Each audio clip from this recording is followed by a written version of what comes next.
السلام علیکم ناظرین، آج ایک حافظ قرآن بہن ہمارے ساتھ موجود ہیں، لیکن ان کی بڑی دکھ بھری کہانی ہے۔ آئیے ان کی کہانی ان کی زبانی سن لیتے ہیں۔ السلام علیکم۔ وعلیکم السلام۔ اچھا بہن، آپ نے بتایا کہ آپ ایک حافظ قرآن ہیں، لیکن آپ کی زندگی کے جو مسائل ہیں قرض کی وجہ سے بڑے پریشانیوں سے دوچار ہیں، تو اس حوالے سے آپ بتائیں ہمارے ناظرین کو۔ جی بالکل، میں نے حافظ قرآن ہوں لیکن میری عزت بالکل محفوظ نہیں ہے۔ میں طرح طرح کی مشکلات کا سامنا کر رہی ہوں۔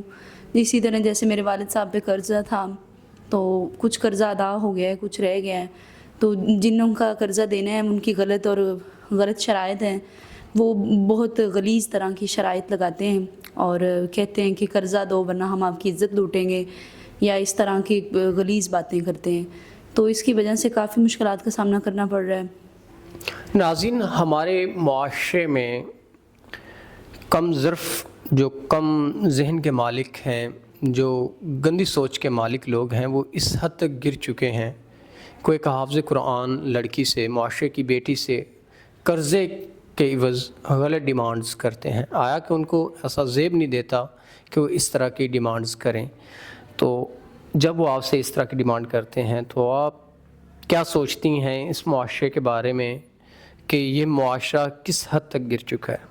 کچھ نہیں، بس یہی کہہ سکتے ہیں کہ اس معاشرے میں کسی کی بھی عزت محفوظ نہیں ہے، چاہے کوئی حافظ قرآن ہے چاہے کوئی اور ہے، کوئی کسی کی عزت نہیں جانتا، کسی کو کسی کا خیال نہیں ہے، تو سب اپنی وباش نظروں اور وباش قسم کی باتوں سے فائدہ اٹھا کے دوسروں کی عزت لوٹنے کے لیے بیٹھے ہیں۔ تو اب آپ کیا چاہتی ہیں؟ اگر کوئی سنسیئر پرسن جو آپ کے زندگی کے معاملات کو ٹیکل کر سکے، تمام تر آپ کے جو معاملات ہیں، مین کہ آپ کا قرض وغیرہ اگر وہ ادا کر دیتا ہے، تو اس حوالے سے آپ کی کیا رائے ہے؟ جی، اگر کوئی عزت دار اور شریف لڑکا میرا قرضہ ادا کر دے گا، میری مدد کرے گا مالی طور پر، تو میں ضرور اسے نکاح کے لیے کنسیڈر کروں گی، اور اس کے ساتھ میرا مشکلات بھی ختم ہو جائیں گی اور میری ایک مدد ہو جائے گی۔ تو ناظرین، ہمارے معاشرے کی ایسی پتہ نہیں کتنی بیٹیاں ہیں جو اس طرح کی زندگی گزار رہی ہیں، اور وہ لوگ جو چند پیسے